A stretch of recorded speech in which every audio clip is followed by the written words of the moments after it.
Chapter 4. Growing Confusion. 2 months had passed since Ash and Dawn had first noticed the strange, unsettling changes in their bodies. At first, they had tried to dismiss them, hoping it was just some kind of temporary aftereffect from their encounter with Arceus. But, as the days turned into weeks, the changes became impossible to ignore.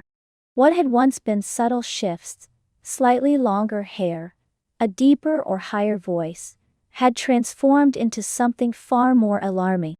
The transformations were gradual, almost imperceptible day by day, but when Ash and Dawn looked in the mirror now, they could no longer deny what was happening to them.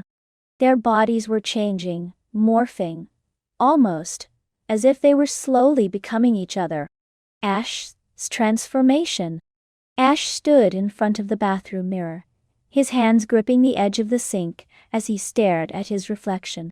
His hair hung down around his face, thick and long, almost reaching his shoulders now. It had a soft, almost glossy sheen to it, much like Dawn's hair had always been. He ran a hand through it, feeling the silky strands slip between his fingers. It wasn't just longer. It was fuller, smoother. It felt wrong. "What's happening to me?" he muttered under his breath, his voice shaky. He had tried everything to stop it. He had cut his hair several times over the past few weeks, but every time he did, it grew back even faster, even thicker. Now, it was unmistakable. His hair was almost identical to Dawn's, just the wrong color. It was still dark brown, but the texture, the way it framed his face, was undeniably hers.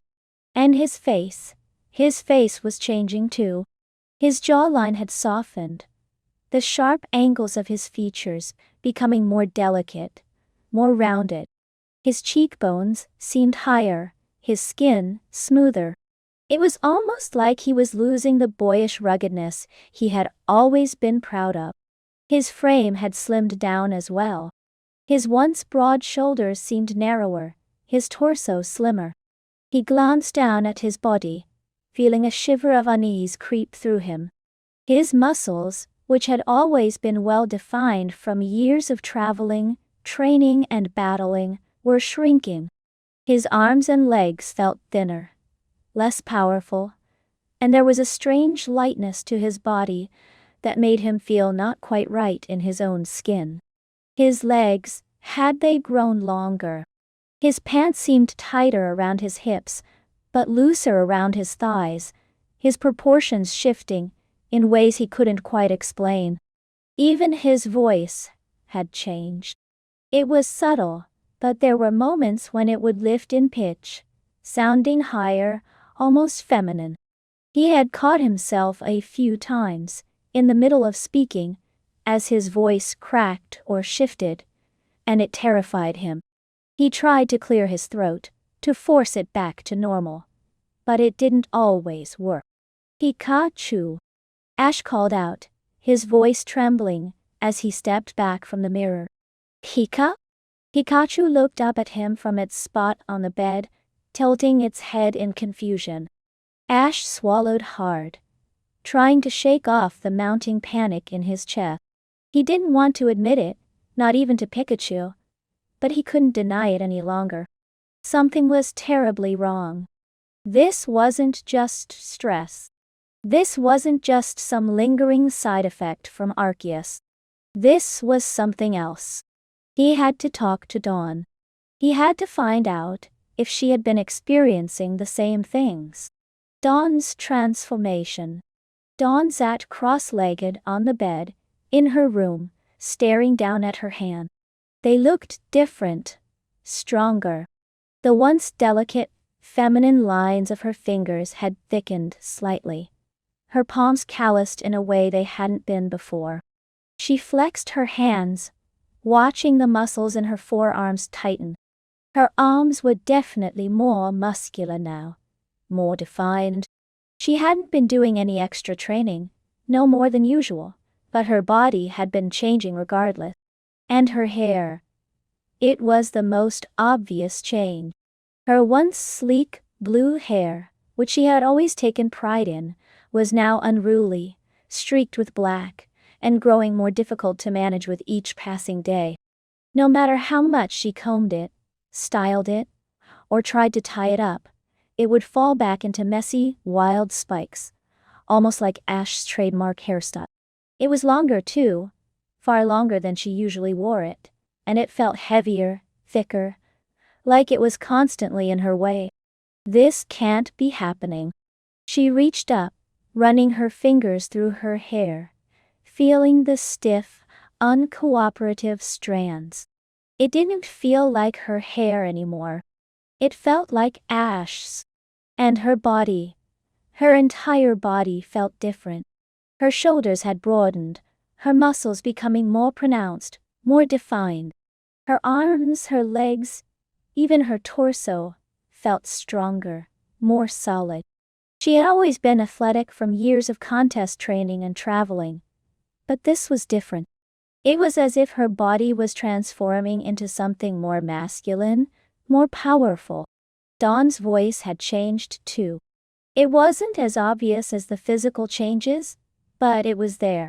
When she spoke without thinking, her voice would sometimes dip lower, rougher, in ways that startled her. She had tried to ignore it, to brush it off as just being tired or stressed. But she wasn't fooling herself anymore. She looked at her reflection in the small mirror on her dresser, her heart pounding in her chest. Her face was still hers, for the most part, but there were subtle changes. Her jawline was sharper, her cheekbones less prominent. The softness of her features had hardened slightly, and it scared her. Piplup chirped softly from its spot on the bed beside her, sensing her distress. "I don't know what's happening, Piplup," Dawn whispered, her voice catching. "But it's not just me, is it?" Piplup tilted its head, letting out a concerned peep. Dawn closed her eyes, taking a deep breath. She couldn't ignore it anymore. She had to talk to Ash. She had to know if he had been going through the same thing. The confession. Ash and Dawn met later that day, in Amity Square, the familiar park where they often trained together. The sky was a soft blue, the sun filtering through the trees, casting dappled light on the ground. Normally, it was a place where they both felt comfortable, where they could relax and enjoy a break from the pressures of being trainers. But today, the atmosphere was thick with tension. Ash stood near the edge of the park, his hands shoved in his pockets, his hat pulled low over his head to hide the length of his hair. He had been dreading this conversation, but he knew it was necessary. He couldn't keep pretending everything was normal. Dawn approached him slowly, her heart pounding in her chest. She had tied her hair up in a messy ponytail, but even that couldn't hide the fact that her once sleek hair was now wild and unruly. She wore a loose jacket, trying to conceal the increasing definition of her muscles, but it didn't do much to hide the changes in her frame. When they finally stood facing each other, the silence between them was heavy, awkward, uncomfortable. Ash was the first to speak, though his voice was hesitant. "Dawn, have you noticed anything weird lately?" Dawn let out a shaky breath, her eyes darting away from him. "Yeah," she admitted quietly. "I have. I didn't want to say anything, because I thought, maybe it was just me, but it's not, is it?" Ash bit his lip, shaking his head. "No, it's not just you." For a moment, neither of them said anything. The realization hung in the air between them, too big, too strange to fully grasp. "What's happening to us, Ash?" Dawn asked, her voice trembling. "I feel like I'm changing. My body, it's not mine anymore." Ash nodded, his hands clenching into fists at his sides. "I know. I feel the same way. My hair, look at it." He pulled off his hat, letting his long, silky hair fall around his face. It's like, it's like I'm turning into you. Dawn's eyes widened as she took in the sight.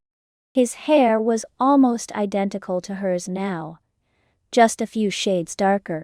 Ash, your face, she whispered. It's changing too.